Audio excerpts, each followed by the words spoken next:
அருமையான நேரத்திற்காக உமக்கு ஸ்தோத்திரம். கிருபையுள்ள கரத்தலை தாழ்த்துகிறோம். ஒவ்வொரு முறை நாங்கள் வந்து நிற்கும் பொழுதும் தேவனாகிய கர்த்தர் தகப்பன் தன் பிள்ளையை சுமப்பது போல அரவணைப்பது போல நீர் அரவணைத்துக் கொள்ளுகிற தயவுக்காக உமக்கு ஸ்தோத்திரம். உம்மை நோக்கி பார்த்த நாங்கள் வெட்கப்பட்டு போனதே இல்லை ஆண்டவரே. ஒரு நாள் நீர் எங்களை கைவிடுகிற தேவனும் அல்ல ஆண்டவரே. நீர் எங்களை அழைத்த அழைப்பும் எங்களுக்கு கொடுத்திருக்கிறதான மேன்மைகளும் ஆண்டவரே, எங்களை நம்பி இருக்கிற நம்பிக்கையும் ஒரு நாளும் நாங்கள் பொய்யாய் போய்விடாதபடி முடிவு பறிந்து உமக்கென்று ஓட நிற்க கர்த்தர் கிருபை பாராட்டும். கிருபையுள்ள கரத்தில் எங்களை தாழ்த்துகிறோம். நீர் எங்களோடு கூட பேசுங்க, இடைபடுங்க. எங்கள் ஆண்டவர் இயேசு கிறிஸ்துவின் நாமத்தில் பிதாவே, அல்லேலூயா. 2 கொரிந்தியர் 11ஆம் அதிகாரம் 2வது வசனம். நான் உங்களை கற்புள்ள கன்னிகையாக கிறிஸ்து எனும் ஒரே புருஷனுக்கு ஒப்புக் கொடுக்க நியமித்தபடியால்.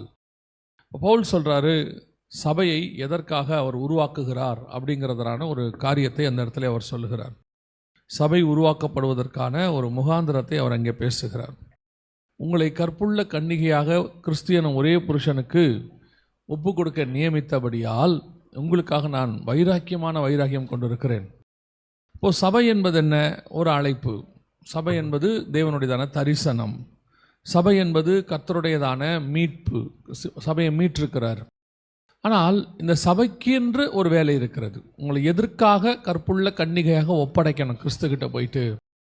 இப்போ நாம் எந்த ஒரு காரியத்தை செய்தாலும் அதுக்கு ஒரு பர்பஸ் இருக்கும், ஒரு நோக்கம். எதுக்காக அப்படிங்கிறதான ஒரு நோக்கம் இருக்கும். எதை செய்தாலும் இருக்கும். நோக்கம் இல்லாமல் ஒன்று செய்கிறோம் அப்படின்னு சொன்னால் நாம் சரியான ஆள் இல்லைன்னு அர்த்தம். இதை ஒரு பையன் ஒரு பஸ் ஸ்டாண்டில் சும்மா நிற்கிறான். எதுக்குடா இங்கே நிற்கிறேன்னா, சும்மா நிற்கிறேன் அப்படின்னா அது வந்து ஒரு ஒரு சரியான மெத்தடு கிடையாது. எதுக்கு அங்கே நிற்கணும்? ஏதோ ஒரு ரீசன் இருக்கணும். பஸ்ஸுக்காக நிற்கிறேன், அந்த மாதிரி ஏதோ ஒரு ரீசன் இருக்கணும். அப்போ அந்த சபையை இப்படி கற்புள்ள கன்னிகையாக உருவாக்குறாரு அவர். பவுல் சொல்கிறாரு, கற்புள்ள கன்னிகையாக. அப்போது நம்ம ஒரு மகனையோ மகளையோ உயர்த்தும் பொழுது நமக்கு ஒரு முகாந்திரம் இருக்கிறது. அது எதுக்கோ ஒரு காரணத்துக்கு தான் கர்த்தர் எனக்கு பிள்ளையை கொடுத்துருக்கிறாரு, சும்மா கொடுக்கல அப்படின்னு நமக்கு தெரியணும். அந்த மாதிரி இல்லை, யாராவது உங்கள் பிள்ளையை முகாந்திரம் இல்லாமல் ஒரு நோக்கம் இல்லாமல் வளர்க்குறவங்க இருக்கிறீங்களா? அது போகிற போக்கில் போட்டோங்க, என்னமோ இவங்க வளர்ந்து எங்கேயோ போய் எக்கேடோ கெட்டு போட்டோம், நமக்கு என்ன அப்படின்னு ஒருத்தரும் பிள்ளை என்ன செய்ய மாட்டோம், வளர்க்க மாட்டோம். அதிதீத பிள்ளை மேலே நம்பிக்கை வச்சுருக்கிறது வேறு. நான் இன்ஜினியரே ஆக்குவேன், டாக்டர் ஆக்குவேன் அப்படின்னு சொல்லுவோம். அது அதிதீதம். நான் என்ன சொல்லுவேன்னா, அந்த பிள்ளைக்கு கர்த்தருடைய திட்டம் ஒன்று இருக்கிறது. நம்மக்கிட்ட கொடுக்கறதுக்கு கர்த்தருடைய ஒரு திட்டம் இருக்குது. அந்த திட்டத்தின்படி அது ஒரு நோக்கம். அதே மாதிரி தான் சபையை கர்த்தர் உருவாக்குறார். சபையை உருவாக்குறதுக்கான என்ன நோக்கம்? அதுக்காக தான் உங்களை பத்திரமா பார்த்துக்கிறேன்றார். கற்புள்ள கன்னிகைனா என்ன அர்த்தம்னா, பத்திரமா பார்த்துக்கிறேன். அப்படி பத்திரமா உங்களை உருவாக்கி கொண்டு போய் கிறிஸ்து எனும் ஒரே புருஷனுக்கு நான் ஒப்படைக்க போகிறேன் அப்படின்னு சொல்றார். அப்படியானால் இந்த சபை எதற்காக ஒப்படைக்கப்படுகிறது? சபை எதற்காக ஒப்படைக்கப்படுது? எதுக்காக? இப்போ நீங்கள் எல்லாம் இங்கே கூட்டி சேர்க்கப்பட்டிருக்கிறீங்க. இயேசுவினத்தால் கழுவப்பட்டீங்க. கழுவப்பட்டு இங்கே உள்ளே கொண்டு வரப்பட்டிருக்கிறீங்க. எதற்காக? ரட்சிக்கப்பட்டவர்களை கர்த்தர் அனுதினமும் எதற்காக, என்ன நோக்கத்திற்காக அப்படின்றது. ஏன் ரட்சிக்கப்பட்ட உடனே ரத்தத்தால் கழுவுன உடனே உங்களை பரலோகத்துக்கு கூட்டிகிட்டு போயிடலாமே? உங்களை அழைத்து கொண்டு போகிறதுக்கு ஆண்டவருக்கு ஒரு செகண்ட் ஆகாது. ஒரு இமைப்பொழுதில் மறுரூபமாக போகிறோம். அதை ஏன் நம்ம ரட்சிக்கப்பட்ட உடனே செய்யக்கூடாது? நடுவில் ஒரு ப்ராசஸ் இருக்குது பாருங்கள். நடுவில் ஒரு ப்ராசஸ் கொண்டு வந்து சபையில் வைத்து உருவாக்குதல். இப்போ அவங்களுக்கு அந்த தரிசனம், சபை அப்படிங்கிறதான ஒரு தரிசனத்தை கொடுத்து சபையை நடத்த சொல்லி கர்த்தர் சொல்லியிருக்கிறார். அதே வேளையில் உங்களை கொண்டு வந்து சபையில் உட்கார வச்சிருக்கிறார். அப்போ இந்த 2 பேருக்கும் கொண்டு வந்ததுக்கு கர்த்தருக்கு ஒரு நோக்கம் இருக்குது. அவங்களுக்கு இப்படி ஒரு தரிசனத்தை ஒரு 50 வருஷத்துக்கு முன்னாடி கொடுத்து அவங்களை கொண்டு வருவதற்கும், அதே வேளையில் உங்களை ரட்சிக்கப்பட்டவர்களை கொண்டு வந்து சபையில் உட்கார வச்சு அவங்க கையில் ஒப்படைப்பதற்கும். எதுக்காக? ஒரு இடத்துல நான் ஒரு காலகட்டத்தில் பார்க்கிறேன். நான் ஊழியங்களில், என்னுடைய ஊழியங்கள்லையும் ஒரு இடங்கள்லையும் இந்த தவறு நடக்கிறதை பார்க்கிறேன். என்ன அப்படின்னு கேட்டிங்கன்னா, ஒரு விஷயத்தை நம்ம தொடர்ந்து செய்யும் போது நம்ம ரொட்டீனாக மாறி விடுகிறோம். ஒரு விஷயத்தை தொடர்ந்து செய்யும் போது அப்படியே அது நமக்கு பழக்கமாயிடுது. அதை வந்து நம்ம அது மேலே இருக்கக்கூடியதான அந்த பேஷன்னு சொல்லுவாங்க, ஒரு விதமான காரியம் அப்படியே குறைஞ்சி போயிடும். இப்போது ஆரம்பத்தில் முதல் நாள் நீங்கள் ஒரு வேலைக்கு போகிறீங்க அப்படின்னும் போது காலையிலே என்ன பண்ணுவீங்க? அந்த வேலைக்கு ஃபஸ்ட்டு டே போகும்போது குளிச்சு ரெடியாகி பரபரன்னு இருப்பீங்க. முன்னாடி ஒரு 1/4 மணி நேரத்துக்கு முன்னாடியே போயிடுவீங்க இல்லையா? அது வந்து நமக்கு அப்படி போயிடுவோம். அப்புறம் அந்த வேலைக்கு போக 1 மாதம் 2 மாதம் 3 மாதம் 4 மாதம், அப்புறம் 1 வருஷம் 2 வருஷம், ஒரு 10 வருஷம் கழிச்சு என்ன ஆகும்? அது வேலை. அது ஆட்டோமேட்டிக்காக எழுந்திரிப்போம், போவோம். 5 நிமிஷம் லேட் ஆனாலும் கவலைப்பட மாட்டோம். அந்த மாதிரி சபைக்கும் இருக்குது இல்லையா? சபையிலையும் இருக்குது. எப்படின்னு கேட்டிங்கன்னா, இந்த ரட்சிக்கப்பட்ட புதுசில் நீங்கள் சபைக்கு வந்த வேகம் இருக்குல்ல, அபிஷேகம் பெற்ற புதுசில் நீங்கள் ஆண்டவருக்குள்ள நிரம்பி அந்நிய பாஷையெல்லாம் பேசின காலம் இருக்குல்ல, இப்போ அப்படி இருக்குதான்னு கேட்டு பாருங்க. இப்போ கிளம்பும் போதே, வீட்டில் கிளம்பும் போதே இப்போ தான் துதி பகுதி போகும், இப்போ இன்னும் பாடல் பகுதி போயிட்டே இருக்கோம், செய்திக்குள்ளே போயிடலாம் அப்படின்னு சொல்லிட்டு வர ஆள்லாம் இருக்குது. ஏன்னா இவங்களுக்கு ஒரு வேலையை தொடர்ந்து செய்ய செய்ய செய்ய அது மேலே இருக்கிற பேஷன் அவங்களுக்கு என்னவாயிடுது, போயிடுது. அதுக்கப்புறம் அது ஒரு ரொட்டீன் ஒர்க்கு, மெக்கானிக்கல் லைஃபும்பாங்க. வாரம் வாரம் வரணும் போனோம். அப்புறம் எதுக்கு உங்களை கூட்டிகிட்டு வந்தாங்க, எதுக்கு உங்களை கொண்டு வந்து சேர்த்தாங்க, கர்த்தர் கொண்டு வந்த நோக்கம் என்ன, முகாந்திரம் என்ன அப்படிங்கிறத நீங்கள் ஆராய்ந்து பார்க்கணும். அந்த அந்த காரியம் ஃப்ரெஷ்ஷாக இருக்கிற வரைக்கும் தான் நீங்கள் நல்லா ஓடுவீங்க. இல்லைனா உங்களுக்கு நம்ம லோக்கல் பாஷையில் சொல்லணும்னா போர் அடிக்க தொடங்கிடும். அது ஒரு விதமான ரொட்டீன் ஒர்க்கு, சரி போவோம். அது மாதிரி ஊழியர்களுக்கும் ஆகிடும். அவங்களுடைய தரிசனத்தில் அவங்களுக்கு பேஷன் போயிடுச்சுன்னா, அல்லது அவங்க தரிசனத்து மேலே இருக்கக்கூடியதான அந்த ஒரு வாஞ்சை அது போயிடுச்சுன்னா, அதுக்கப்புறம் அவங்களுக்கால அந்த ஊழியத்தை இன்ட்ரெஸ்டாக செய்ய முடியாது, கடமைக்கு செய்வாங்க. அது மாதிரி வாரம் போகிறோம் வரோம் ரொட்டீன். அது எவாஞ்சலிஸ்ட்டுக்கும் பொருந்தோம், பாஸ்டருக்கும் பொருந்தோம், எல்லாருக்கும் பொருந்தோம். என்ன காரணம் அப்படின்னா, அந்த தரிசனத்தின் மேலே இருக்கக்கூடியதான வாஞ்சை குறையிறது. அது குறையாமல் இருக்கணும்னா என் நோக்கம் மாறாமல் இருக்கணும். எதுக்காக நான் பிடிக்கப்பட்டேன்? அதான் பவுல் சொல்கிறார், நான் முடிவு பரியந்தம் அதை பற்றி கொள்ள நான் அடைந்தாயிற்று என்று நான் நினைக்கல, ஓடுறேன், இன்னும் ஓடுறேன். பவுல் மாதிரி ஒரு ஊழியத்தை நம்மளால் செய்ய முடியாது, அவ்வளோ செய்கிறவர். அதான் நான் பழைய ஏற்பாட்டில் மோசையை பார்க்கும்போது ரொம்ப ஆச்சரியமாக இருக்கும். அந்த முச்செடியில் போய் அவர் பார்த்துருவார் ஆண்டவரை, ஃபஸ்ட்டே அந்த மகிமையை பார்த்துருவார். அந்த மகிமையை நம்ம வாழ்நாள் முழுக்க பார்க்கறதில்ல. இப்போ பரிசுத்தாவியை பெற்ற பிறகு கூட நம்மளால் அவர் முச்செடிக்குள்ள அப்படி முகமுகமாக எரியாத முச்செடியை பார்க்குறாரு. அந்த மாதிரி ஒரு மகிமை நம்ம பார்க்கல. ஆனால் மோசையால் அதில் திருப்தி அடைய முடியவில்லை. அதை பார்த்தோன்னே அவர் என்ன ஆகலை, வசனம் சொல்லும், அதை பார்த்தவுடன் மோசே கிட்டே வருகிறதை கர்த்தர் கண்டு அப்படின்னு. அப்படி என்ன அர்த்தம்னா, இன்னும் கொஞ்சம் கிட்ட போவோமே, இன்னும் என்ன இருக்குன்னு பார்ப்போமே. அடுத்து ஆண்டவர் சொல்றார் மோசேட்ட, மலைக்கு மேலே வா அப்படிங்கிறார். நான் என் மகிமையெல்லாம் காட்டுவேன், ஜனங்க உன்னை பார்த்து பயப்படணும், ஏன்னா நீ நியாயப்பிரமாணம் கொடுக்க போற, உன் மேலே ஒரு மரியாதையை உண்டாக்கணுன்றதுக்கு ஆண்டவர் சொல்றாரு மலைக்கு மேலே வா. மலையே அக்கினி காடா கிடக்கு, புகை காடா கிடக்கு, ஜனங்களாம் பயப்படுறாங்க. மோசே மேகத்தின் மேல் போனான். ஆனால் திருப்தி அடைஞ்சாரான்னு கேட்டீங்கன்னா இல்லை. திருப்பி 33ஆம் அதிகாரத்தில் அவர் என்ன கேட்குறார் ஆண்டவரை பார்த்து, நான் நம்முடைய மகிமையை பார்க்க வேண்டும். அப்பனா என்ன அர்த்தம், அவருக்கு ஒரு சாட்டிஸ்ஃபேக்ஷனே வரல, இன்னும் இன்னும் இன்னும் போயிட்டே இருக்கணும். அதனால தான் ஆண்டவர் சொல்றாரு, மகிமையின் மேல் மகிமை அடைந்து. அதுக்கான ஒரு திருப்தி வரக்கூடாது, ஆவிக்குரிய வாழ்க்கையிலையும் வரக்கூடாது, ஊழியத்திலையும் வரக்கூடாது. அந்த அந்த திருப்தி வந்துச்சுன்னா நீங்க ஒர்க்கரா மாறிடுவீங்க, ஒரு விதமான வேலைக்காரன். அப்படியே எஜமான் வர நாள் செல்லும் அப்படின்னு அவன் என்ன செஞ்சானா, புசித்து குடித்து அதான் வேலை நடக்குது. சிலர்லாம் பார்த்தீங்கன்னா காலையில் போய் மோட்டரை சுவிட்சை போட்டு போய் படுத்துருவான். அவனுக்கு தெரியும் 1 மணி நேரத்தில் தண்ணி ஃபுல்லாக ஆகும்ன்ட்டு. கரெக்டாக 1 மணி நேரத்தில் 20 ரூபா, 1/2 திருப்பி போய் படுத்துருவான். வேலை கரெக்டாக நடக்குது, ஆனால் உண்மையாக செய்கிறானு இல்லை. அவன் ஆரம்பத்தில் செஞ்ச அந்த அந்த அந்த பேஷன் போயிடுச்சு அவனுக்கு. காரணம் என்ன, அந்த வேலை மேலே இருக்கக்கூடியதான தரிசனம். எதற்காக அது முடிகிற வரைக்கும் நான் என்ன பண்ணிகிட்டே இருக்கணும். சமீபத்தில் ஒரு வீடியோ அனுப்பிச்சு விட்டாங்க. ஒருத்தர் மாரத்தான் ரேஸில் ஓடுறாரு. ஓடும்போது ஒரு 30 மீட்டர் தான் இருக்குது இன்னும் கிட்ட வரத்துக்கு. அதுக்குள்ளே அவர் என்ன செய்ய ஆரம்பிச்சிட்டாரு, கையை உயர்த்தி ஜாலியாக அவர் ஜெயிக்க போகிறோன்ட்டு குதிச்சு ஆரம்பித்தார். பார்த்தீங்கன்னா பின்னாடி ஓடிட்டு வந்தவன் அந்த 30 மீட்டருக்குள்ளே அவரை கிராஸ் பண்ணி ஃப்ரெண்ட்ஸில் போயிட்டான். அப்போ அவங்க சொல்கிறாங்க, கடைசி வரைக்கும் நீ என்ன செய்யணும், அந்த சின்சியாரிட்டியோட கூட ஓடணும். கொஞ்சம் லெத்தாச்சிக்காக மாறிட்டீங்க, இல்லை கொஞ்சம் முடிஞ்சிருச்சு அவ்வளோதான் நம்ம தான் அப்படின்னு நினைக்கும் போது அடுத்த ஒருத்தன் உள்ளே வந்துடுவான். நம்ம அந்த வீடியோவில் பார்க்குறோம், அவர் ஓடு வரவர் லாஸ்ட் மினிட் இன்னொரு 30 மீட்டர் கூட இல்லை, ஆல்மோஸ்ட் கிட்ட வந்துட்டார். பார்த்தா திடீர்னு பின்னாடி ஒரு 4 முன்னாடி வந்துட்டார். அவ்வளோதான், இவரோட வெற்றி எல்லாம் என்ன ஆயிடுச்சு, அப்படியே சோர்ந்து போயிட்டார். எதுக்கு சொல்கிறேன், அந்த கோடை அட்டைன் பண்ணுற வரைக்கும், முடிக்கிற வரைக்கும் உன்னுடைய ஓட்டம் எப்படி இருக்கணும் அப்படின்னு கேட்டிங்கன்னா, ஆரம்பத்தில் ஒரு சின்சியாரிட்டியில் ஆரம்பித்தோம்ல, அதே சின்சியாரிட்டியில் ஓடணும், அதே விருப்பம், அந்த தரிசனம். அப்போ அந்த தரிசனம் என்னான்னு தெரிஞ்சால் மட்டும்தான் நம்மளால் அப்படி ஓட முடியும். அந்த தரிசனத்தை உறுதியாக பற்றி கொள்ளணும். அது என் மேல் விழுந்த கடமையாக இருக்கிறது, அதை ஓடணும். ஆனால் இன்னைக்கு சபை ஒரு இடத்தில் இந்த இடத்தை விட்டு போயிடுச்சு. வரோம் போகிறோம் உட்காரோம். சிலர்லாம் சபைக்குள்ளே தான் physically present, spiritually mentally absent. சபைக்குள்ளேயே தான் உட்காந்துருப்பாங்க, பிசிக்கலி பிரசன்ட். ஆனால் பாஸ்டர் கிட்ட நல்ல பேர் வாங்குவாங்க, ரெகுலர் கம்மிங், கரெக்டாக வருவாங்க. ஆனால் திரும்பி போகும்போது என்ன மெசேஜ்னு கேளுங்க, நல்லா பேசினாரும்பா. என்ன மெசேஜ் கொடுத்தாரு? இல்லை இல்லை நல்லா பேசினாரு. அவர் எல்லாமே தான் நல்லா இருந்துச்சுமா. அவனால் கடைசி வரைக்கும் அது என்னன்னே தெரியாது. ஏன்னா இங்கே தான் உட்காந்துருப்பாரு, அப்படியே யோசிச்சுட்டே இருப்பார். இந்த மாதம் இந்த பில்லை கட்டணும், அது போகணும், வரணும், பிள்ளைங்களுக்கு ஃபீஸ் கட்டணும், இது மாதிரி எக்ஸாம் வருது, ரிசல்ட் வருது. அவன் மைண்டு முழுக்க வேற எங்கே இருக்கு? அதுக்கு என்ன காரணம்னு கேட்டிங்கன்னா, ஒரு அசால்ட்னஸ்.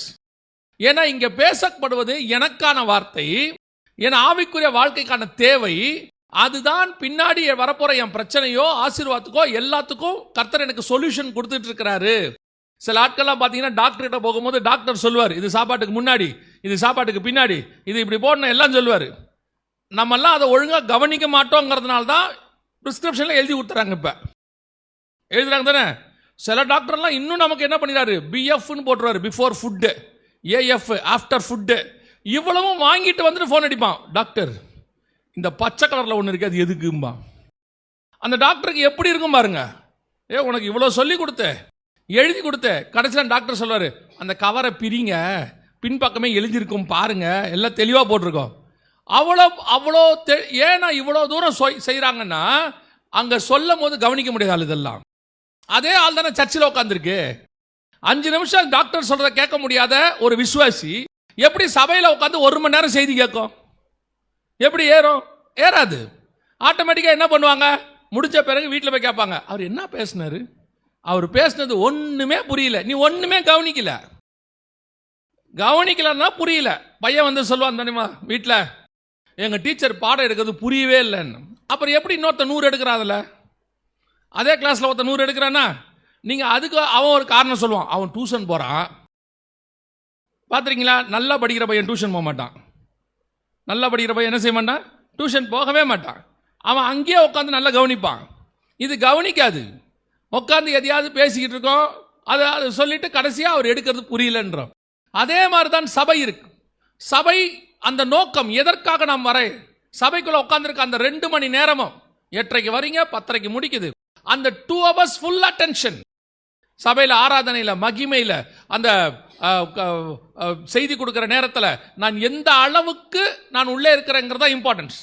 ஆனால் இன்னைக்கு சபை அந்த இடத்துல இல்லை. சபை வேறு இடத்துல இருக்கிறது. வார்த்தை போகவே போகாது, அவங்ககிட்ட ரிசீவே ஆகாது. கடைசியாக முடிச்ச பிறகு என்னமோ பேசுறாரு அப்படின்ட்டு போயிடுவான். பவுல் பேசி முடிச்சோன்னு சொன்னானா, அவர் என்னமோ வளர்றான்ட்டு போயிட்டான், அலப்புகிறான்ட்டான், அவன் அப்புறம் பார்க்கலான்ட்டான். அப்போ யோசி பாருங்க, சபையினுடைய நிலைமை என்ன? இன்னைக்கு வார்த்தையை அந்த அந்த தரிசனத்தை புரியாததுனால, பற்றி கொள்ளாததுனால. முதல்ல தரிசனம்னா என்னன்னு தெரியணும், அப்புறம் அதை என்ன செய்யணும், பற்றி கொள்ளணும். அப்பதான் நீங்கள் கடைசி வரைக்கும் ஓட முடியும், இல்லாவிட்டால் ஓட முடியாது. அப்போ பவுல் சொல்றாரு, நான் ஒரு நோக்கத்துக்காக கொண்டு போய் உங்ககிட்ட வச்சிருக்கிறவங்களை ஒரு கற்புள்ள கன்னிகையாக உருவாக்கிட்டு இருக்கேன். எதுக்காக? ஒரு புருஷன் கையில கொண்டு போய் ஒப்படைக்க போறேன், கிறிஸ்தியன் ஒரு புருஷன்ட்ட. அப்ப அந்த ஒப்படைக்கிறதான நோக்கம் என்ன? முந்தியெல்லாம் பெண் பிள்ளைகளை வளர்க்கும் பொழுதே சொல்லி வளர்ப்பாங்க. எப்படி சொல்லி வளர்ப்பாங்கன்னா, நீ போற இடத்துல என்ன செய்யணும், பார்த்துக்கணும். அப்புறம் ஒவ்வொரு காரியமாக சொல்லிக் கொடுப்பாங்க, வீட்டில் உள்ளது எல்லாம் சொல்லிக் கொடுப்பாங்க. ஆண் பிள்ளைக்கு என்ன செய்வாங்க, அதை சம்பாதிக்கிறது எப்படி, அதை சேர்க்கறது எப்படி, அதை வந்துட்டு எப்படி செலவு பண்ணணும், அதை சொல்லிக் கொடுப்பாங்க. இப்போ 2 வீட்டில் 2 பேருக்குமே சொல்லிக் கொடுக்கறது இல்லை. யோசிச்சு பாருங்க. நான் ஒரு நோக்கம் இல்லாமல் அந்த வீட்டுக்குள்ளே வரேன். ஒரு ஆண் மகன் ஒரு நோக்கம் இல்லாமல் கல்யாணம் பண்ணுறான். எதுக்கு நான் கல்யாணம் பண்ணுறேன், எங்கள் அப்பா அம்மா சொன்னாங்க அதனால பண்ணுறேன். அவனுக்கு ஒரு நோக்கம் இல்லை, எனக்கு ஒரு குடும்பம் இருக்குது, கர்த்தர் என் மேலே ஒரு திட்டம் வச்சிருக்கிறாரு, அந்த திட்டத்தில் இந்த திருமணம் ஒரு காரியமாக இருக்கு அப்படின்னு அவனுக்கு தெரிஞ்சாதானே அது மேலே அவனுக்கு ஒரு இம்பார்ட்டன்ஸ் கிடைக்கும். அதை அவன் கரெக்டாக ஹேண்டில் பண்ணுவான். அவன் கையில் கொடுக்குற பொருள் எவ்வளோ முக்கியம்னு தெரிஞ்சாதானே அதை ஒழுங்காக ஹேண்டில் பண்ணுவான். எதுக்கு சொல்கிறேன், பல நேரங்களில் நமக்கு கையில் இருக்கிறதுனுடைய மேன்மை தெரியாததுனால கண்டபடி என்ன செஞ்சிடறோம், அதை போட்டுடுறோம். அது எவ்வளோ இம்பார்ட்டன்ட், அதுக்கு பின்னாடி இருக்கக்கூடிய காரியம் தெரியணும். எல்லாத்த விட விலையேற பெற்றது உங்கள் தரிசனம். அது கர்த்தர் உங்களுக்கு கொடுத்தது. அதோடைய மேன்மை உங்களுக்கு தெரிஞ்சாதால் நீங்கள் கடைசி வரைக்கும் அதில் ஓடுவீர்கள். அந்த மேன்மையில் உங்களுக்கு அசதியோ ஒரு டயர்ட்னஸோ போயிருச்சுன்னா ரொம்ப கஷ்டம். ஆனால் இன்னைக்கு சபைக்கு அந்த வாஞ்சை இல்லை, அந்த விருப்பம் இல்லை. சபை தன்னுடையதான காரியங்களில் அப்படியே ஒரு ஒரு ஒரு வந்தோம் போனோம், ஓகே சபைக்கு ஒரு 10 வருஷமா வரும், அதில் ஒரு பெருமை. 20 வருஷமா வரும், அதில் ஒரு பெருமை. ஒரு சிலருக்குலாம் இருக்கு, நான் சபை ஆரம்பித்த காலத்துலேருந்து பாஸ்டரோட நிற்கிறேன், சந்தோஷம். என்ன பண்ணீங்க? ஒன்றும் பண்ணல, இருக்கோம், சர்ச்சில் இருக்கோம். ஊழியம் ஏதாவது? அப்படிலாம் இல்லை. கர்த்தர் எனக்கு அழைப்பே கொடுக்கல. ட்ராக்ஸ் கொடுக்கறதுக்கு இல்லாமல் அழைப்பு கொடுப்பாரு.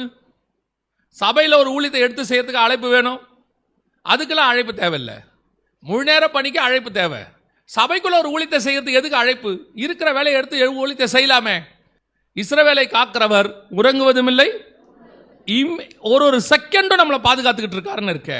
அப்ப நம்ம மேல எவ்வளவு கான்சியஸா அவர் வச்சிருக்காரு கையில. அப்ப திருப்பி நம்ம அவருக்கு ஏதாவது கான்சியஸா செய்யணும்ல. இன்னைக்கு சபை எந்த இடத்துல இல்லையே.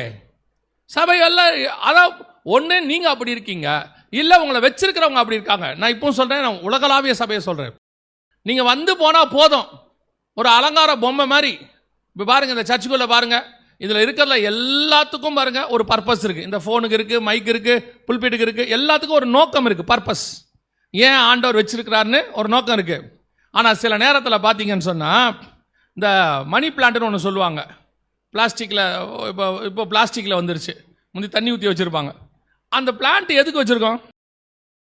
எதுக்கு? அழகுக்கு. அதால் அந்த வீட்டில் ஒரு பிரயோஜனமும் கிடையாது, ஒன்றும் கிடையாது.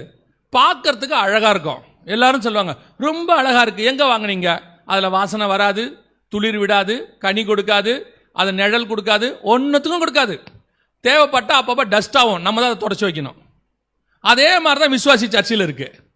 எங்களுக்கு அது என்ன, அந்த விசுவாசி இருக்கிறது என்ன சந்தோஷம்? கூட்டமாக இருக்கு, சர்ச்சு நிரம்பி இருக்கு, அழகா இருக்கு. என்ன பிரயோஜனம்? ஒரு பிரயோஜனம் இல்லை, ஒன்றும் கிடையாது. நான் தசமாங்க காணிக்கை கொடுக்குறேன், அது கர்த்தர் உனக்கு கொடுத்ததில் திருப்பி கொடுத்துருக்கீங்க, நீ கொடுக்காம பாரு என்ன ஆகுன்னு அப்புறம் தெரியும். அது என்ன பிரயோஜனம் உங்களால்?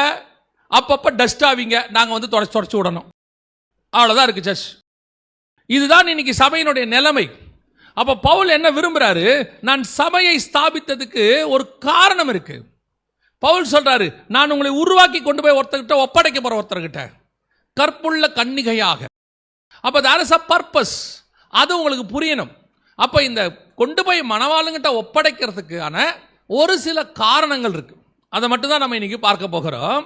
என்ன காரணத்துக்காக உங்களை கர்த்தர் உருவாக்கிக்கிட்டு இருக்காரு அப்படின்னு சொல்லி பார்க்கிறோம். வாசிங்க, ஆதியாகமத்தின் புஸ்தகம் 2ஆம் அதிகாரம் 22வது வசனம் வாசிங்க. தேவனாகிய கர்த்தர் தாம் மனுஷனில் எடுத்த விலா எலும்பை மனுஷியாக உருவாக்கி அவளை மனுஷனிடத்தில் கொண்டு வந்தார். நல்லா கவனிங்க.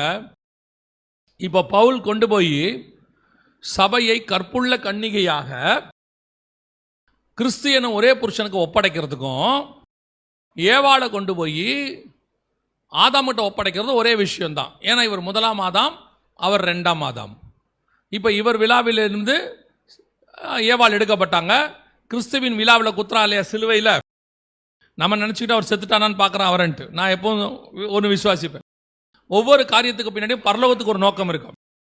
பரலோகம் சொல்லாமல் நம்ம தலைமுடியே விழாதுன்னு இருக்குது. அப்படி இருக்கும்போது பரலோகம் அனுமதி கொடுக்காம அவன் எப்படி ஈட்டியில் போய் குத்துவான்? எங்க இயேசுடைய விழாவில் பர்மிஷன் கொடுக்காம என்ன செய்ய முடியாது, தொடவே முடியாது. அப்போ அந்த விழாவில் ஏன் குத்தினானா, இங்கே இவருக்கு அயர்ந்த நித்திரை வந்தது. யாருக்கு? ஆதாமுக்கு. அங்கே அவர் ஜீவனை விட்டார், நித்திரை அடைந்தார். இப்போ இவர் விழாவில் இருந்து ஏவாள் எடுக்கிறாங்க, அவர் விழாவில் இருந்து புதிய ஏற்பாட்டு சபை பறக்குது. ஸோ இப்போ ரெண்டும் ஒன்று தான். அவர் 1ஆம் ஆதாம், இவர் 2ஆம் ஆதாம். இப்போ ஏவாளை கொண்டு வராங்க. கொண்டு வந்து ஆதாம் கிட்ட ஒப்படைக்கிறதுக்கான நோக்கம் என்ன, எதற்காக அப்படின்னு கேட்டீங்கன்னா, வாசிங்க 1ஆம் அதிகாரம் 28வது வசனத்தை வாசிங்க. பின்பு தேவன் அவர்களை நோக்கி, நீங்கள் பலுகி பெருகி பூமியை நிரப்பி அதை கீழ்ப்படுத்தி சமுத்திரத்தின் மச்சங்களையும் ஆகாயத்து பறவைகளையும் பூமியின் மேல் நடமாடுகிற சகல ஜீவ சந்துக்களையும் ஆண்டு கொள்ளுங்கள் என்று சொல்லி தேவன் அவர்களை ஆசீர்வதித்தார். இதான் ஒரே நோக்கம், இதான் இவங்களை உருவாக்குனதான நோக்கம். இந்த தரிசனத்துல ஏவாளும் சேர்ந்து இருக்கிறாங்க, அவர்களை அப்படின்னு இருக்கு. தேவனாகிய கர்த்தர் மனுஷனை ஏதேன் தோட்டத்தில் அழைத்து கொண்டு வந்து அதை பண்படுத்தவும் காக்கும். இது வந்து ஆதாமுக்கு மட்டும் கொடுத்த வேலை. என்ன வேலை? ஆதாமுக்கு கொடுத்த வேலை, மனுஷனை அவனுக்கு. ஆனா 2 பேருக்கும் சேர்ந்து சொன்ன வேலை என்னன்னு கேட்டீங்கன்னா 1:28. அதான் ஆண்டவர் சொல்றார், ஆண்டு கொள்ளுங்கள் அப்படின்னு சொல்றார். அப்போ ஏவாளும் ஆதாமும் சேர்ந்து என்ன செய்ய வேண்டியிருக்கிறது? ஒரு ஆளுகையை செய்ய வேண்டியிருக்கிறது. அதான் விஷன். இந்த இந்த விஷயம் யார்கிட்ட கொடுத்துருக்கிறாரு? ஆதாம் கிட்ட ஒருவனாய் இருக்கையில் கொடுத்தார்.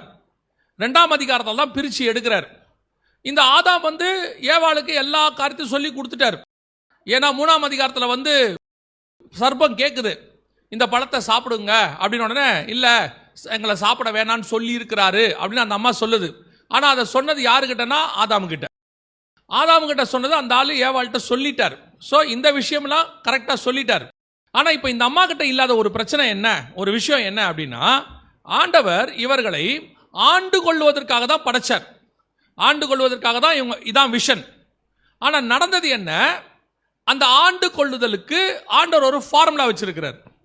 அந்த ஆண்டு கொள்ளுங்கள் எப்படின்னா, பலுகி பெருகி ஆண்டு கொள்ளணும். அதாவது இப்போ நான் சொல்றது உங்களுக்கு புரியுதா பாருங்க. இவங்க தோட்டத்துக்குள்ள இருக்கிறாங்க. தோட்டம் எங்க இருக்குன்னா ஏதேனுக்குள்ள இருக்கு. ஏதேன் வேற, தோட்டம் வேற. நல்லா புரிஞ்சுக்கோங்க.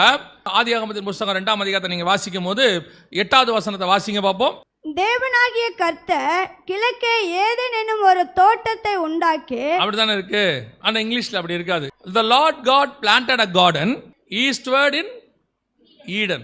ஏதேனின் கிழக்கே ஒரு தோட்டத்தை உண்டாக்கி. அப்படிதானே இருக்குது. ஏதேன் தோட்டத்தை உண்டாக்கி இல்ல, ஏதேனின் கிழக்கே ஒரு தோட்டத்தை உண்டாக்கி அப்படின்னு இருக்கு. ஸோ அப்போ தோட்டம் வேறு, ஏதேன் வேறு. ஏதேன் என்கிற இடத்துக்குள் தோட்டம் இருக்கு உள்ள. அந்த தோட்டத்துக்குள்ள மனுஷன் இருக்கான். இன்னும் உங்களுக்கு இல்லைங்க எப்படி சொல்றீங்க, இங்கிலீஷ் தமிழ் சொல்றீங்களா? அடுத்த வசனத்துல தோட்டத்திலிருந்து ஒரு நதி புறப்பட்டு அப்படின்னு இருக்குதா, அந்த வாசிங்க வாங்க. 10வது வசனம் வாசிங்க. தோட்டத்துக்கு தண்ணீர் பாயும்படி, தோட்டத்துக்கு தண்ணீர் பாயும்படி ஏதேனிலிருந்து ஒரு நதி ஓடி. அப்ப ஏதேன் வேற, தோட்டம் வேற.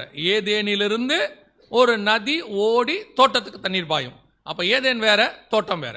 அதாவது ஏதேனுங்கிறது இப்போ புரிதலுக்கு சொல்றேன். இப்போ ஏதேனுங்கிறது இந்தியான்னு வச்சுக்கோங்க, தோட்டங்கிறது தமிழ்நாடுன்னு வச்சுக்கோங்க. அதாவது ஏதேனுக்குள்ளதான் தோட்டம் இருக்கு. அது ஒரு பெருசு ஏதேன் என்பது, தோட்டம் அது உள்ள இருக்கு. இப்போ இந்த தோட்டத்துக்குள்ளதான் கொண்டு வந்து இவங்க எல்லாரையும் வச்சிருக்கிறார். இப்ப என்ன பண்ணணும், பலுகி பெருகி பூமியை நிரப்பி. அதோட அர்த்தம் என்னன்னா, இவங்க தோட்டத்துல பலுகி பெருக ஆரம்பிச்சு அது அப்படியே ஏதேனை நிரப்பி அடுத்து ஏதேன்ல எங்க வரணும், ஏதேனுக்கு வெளியே வரணும், டோட்டல் பூமியையும் நிரப்பணும். இதுதான் காடோடையதான அவங்களுக்கு கொடுத்ததான தரிசனம். இப்படி நிரப்பும் போது டோட்டல் உலகமும் இவங்க கண்ட்ரோல்ல வரும். இது காட்ஸ் விஷன். ஆண்டு கொள்ளுங்கள், இப்படிதான் ஆளணும். அப்படியே முழுக்க முழுக்க முழுக்க முழுக்க இவங்க பெருகி ஃபுல்லாகி டோட்டல் பூமியும் இவங்க கண்ட்ரோல்ல இருக்கணும். ஆனா அதுக்கு எப்படி நிரப்பணும்னு ஒன்று இருக்குது. நீ எல்லாத்தையும் நிரப்ப முடியாது. அதை நிரப்புறதுக்கு ஒன்னே ஒன்று செய்யணும். என்ன செய்யணும்? மல்கியா 2:15 வாசிங்க. அவர் ஒருவனை அல்லவா படைத்தார், ஆவி அவனிடத்தில் பரிபூரணமாய் இருந்தது, பின்ன ஏன் ஒருவனை படைத்தார்? தேவ பக்தியுள்ள சந்ததியை பெரும்படி தானே. தேவ பக்தியுள்ள சந்ததியை. அப்ப இவங்க பலுகி பெருகி பூமியை நிரப்புறது என்ன சந்ததியா இருக்கணும்? தேவ பக்தி உள்ள சந்ததியாக இருக்கணும். ஆனா இங்க இந்த விஷன் தான் இவங்களுக்கு இல்ல. இவங்களை பொறுத்த வரைக்கும் பலுகி பெருகி பூமியை நிரப்பணும், இதான் கர்த்தர் சொன்னது. ஆனா அது யாரா இருக்கணும்? தேவ பக்தி உள்ள சந்ததியா இருக்கணும். எல்லாத்தையும் நிரப்ப முடியாது. எல்லாம் எப்படி இருந்தாலும் நிரப்பலான்னா மிஸ்டேக் ஆயிடும். இப்போ இவங்க சர்பத்தின் பேச்சை கேட்ட உடனே, பழத்தை சாப்பிட்ட உடனே இவங்களுக்கு பிறந்த முதல் குழந்தை யாரு? ஆதாமுக்கு ஏவாளுக்கும். அவன் யாருன்னு பைபிள் சொல்லுது? பொல்லாங்கன்னு சொல்லுது. பொல்லாங்கானால் உண்டான காயினை போல அப்படின்னு இருக்கு. ஏன் இப்ப தேவ பக்தி உள்ள சந்ததிக்கு பதிலா பொல்லாங்கன் சந்ததி வந்துருச்சு? இப்ப இதால பூமியை நிரப்பினா என்னவாயிடும்? பூமி பொல்லாங்கானால் நிரப்பப்பட்ட பூமியாக மாறிடும். இப்ப அது புரியுதா? அந்த விஷன் புரியுதா? அப்ப இந்த விஷன் ஏவாளுக்கு தெரியணும், இது நான் இந்த பழத்தை சாப்பிட்டேன்னா இது கீழ்ப்படியாமக்குள்ள போகும், அது வழியா எனக்கு கர்ப்பம் தரிச்சா, அதாவது அதுக்கு பிறகு நான் கர்ப்பம் தரிச்சா எனக்குள்ளது பிறக்கிறது பொல்லாங்கானா இருக்கும். இந்த விஷயம்லாம் வருமாங்கன்னா வரணும். இந்த விஷயம் என்ன செய்யணும்? வரணும். ஏன்னா ஆபிரகாமுக்கு அந்த விஷயம் வருது. 11ஆம் அதிகாரம் எபிரேயர்ல சொல்லுது, தூரத்தில் அவைகளை கண்டு நம்பி அணைத்து கொண்டு. ஆபிரகாம் ஆதாம் ஏவாளை போல முழுக்க முழுக்க பரிசுத்தமா இருக்கிற சந்ததி இல்ல அவரு. ஆதாம் ஏவாளும் இன்னும் பழமே சாப்பிடல. இவங்களுக்கு இருக்கிற தரிசனத்தை விட அவங்களுக்கு எப்படி இருக்கணும்? தரிசனம் இன்னும் பெருசா இருக்கணும். நான் சொல்றது உங்களுக்கு புரியுதா? யாக்கோபு சொல்றார் 49ஆம் அதிகாரம் ஆதியாகமத்துல, பிள்ளைகளே கூடி வாருங்கள், கடைசி காலத்தில் சம்பவிப்பதை நான் உங்களுக்கு சொல்லுவேன். அப்போ 12 சந்ததிக்கு என்ன நடக்க போகுதுங்கிறத அவ்வளோ ப்ராஃபட்டிக்கலா பேசுறாரு. யாரு? நம்மை போல பயமுள்ள ஒரு யாக்கோபு.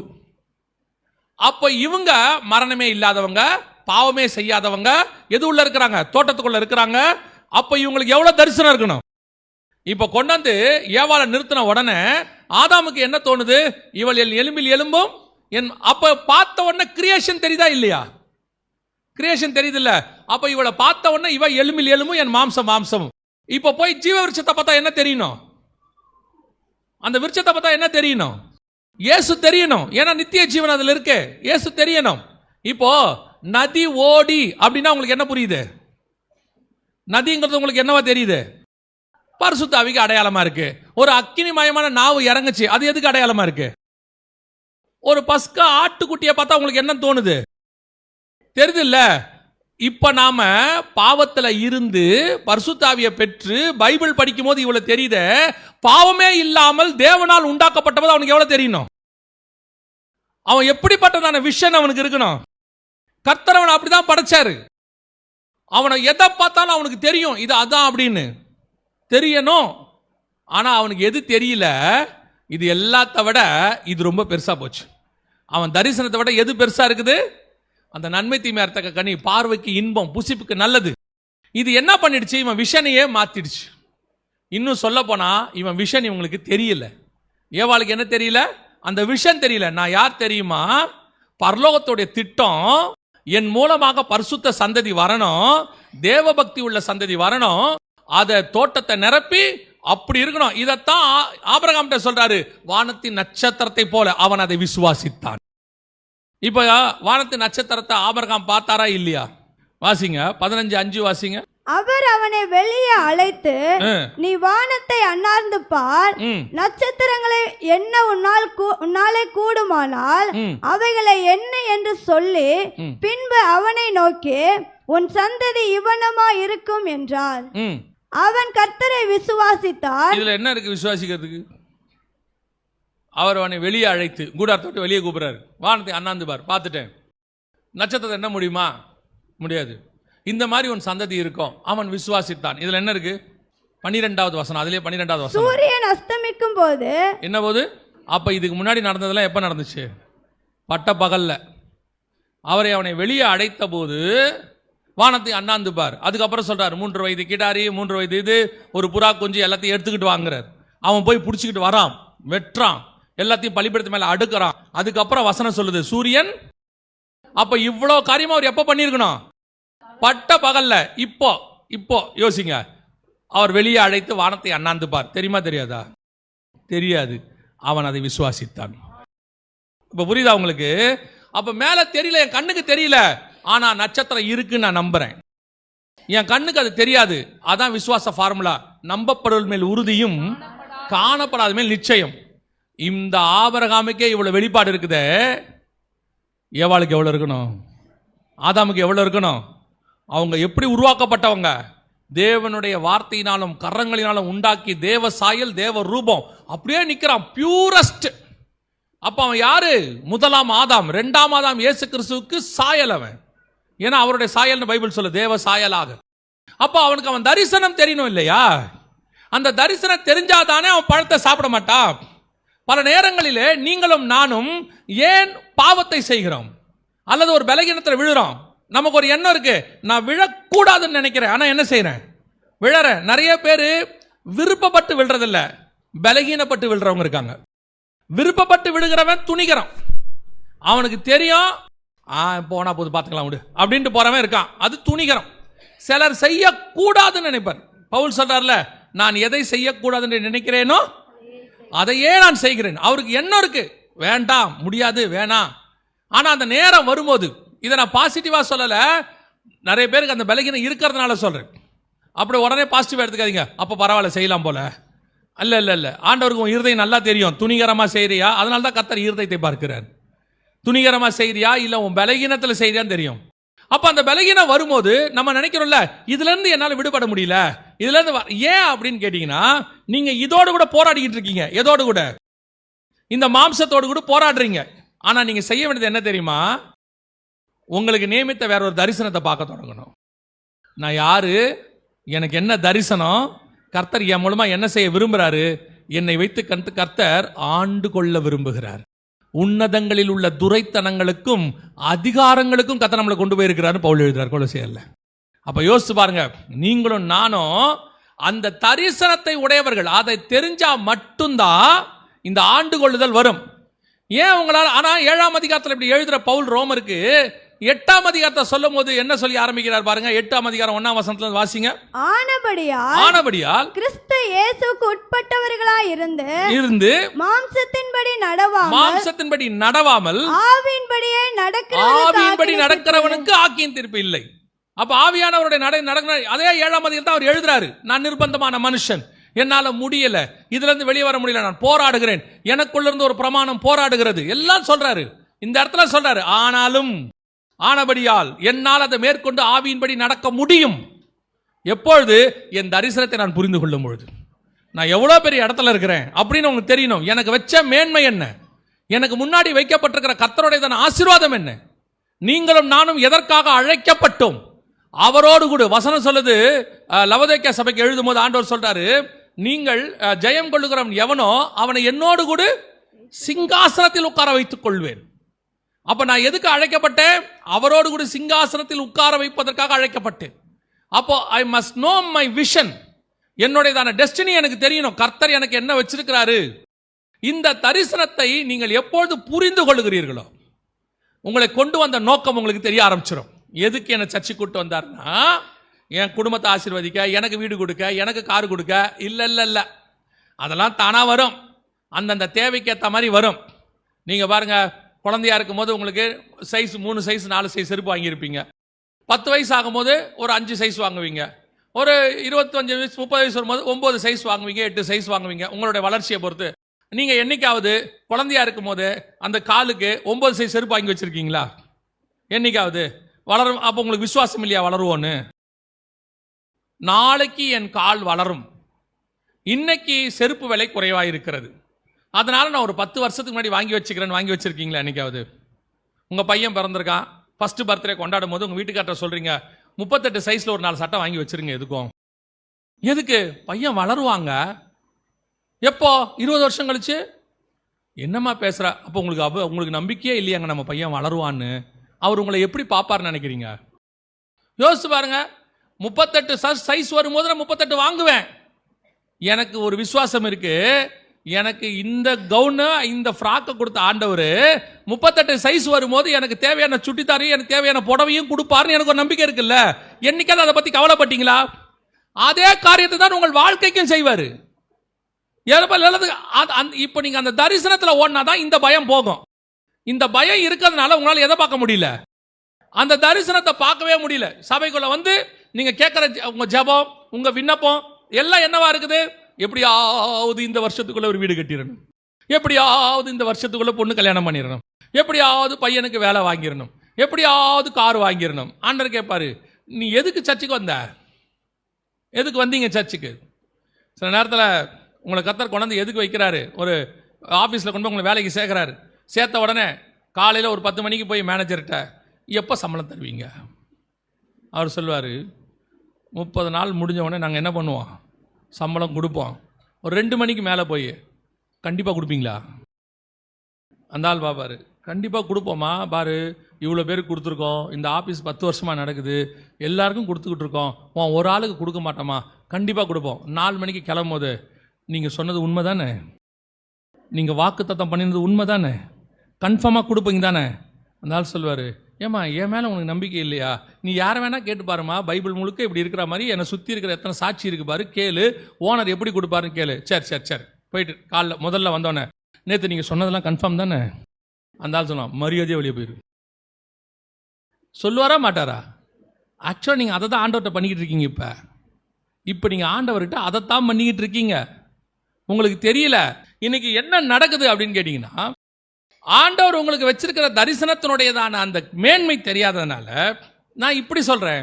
நீங்கள் பிசாசு உங்களை என்ன பண்ணிட்டானா, எப்படி நன்மை தீமை அறிந்த கனியை காட்டினானோ அதே மாதிரி இந்த உலகத்தில் மனுஷங்களுக்குன்னு ஒரு சந்தோஷம் இருக்குது. அது இருக்குது, இல்லைன்னு சொல்லலை. அது என்ன, ஒரு குடும்பம் பண்ணி, ஒரு கல்யாணம் பண்ணி, ஒரு வீடு வாங்கி, இது வந்து மனுஷங்களுக்கு இருக்கிற சந்தோஷம். அது நன்மை தீமை அறிந்த விருட்சம் மாதிரி. அதை காட்டி உங்களை இதை பண்ண விடாம பண்ணிட்டான், இந்த தரிசனத்தை பண்ண விடாம பண்ணிட்டான். இப்ப நீங்க பிறக்கும் போதே பிள்ளை எப்படி பெற்றெடுக்கிறீங்க? உங்களுக்குள்ள இருக்கிற தாட்டு தானே உங்க பிள்ளைக்குள்ள வரும், அதானே வரும்.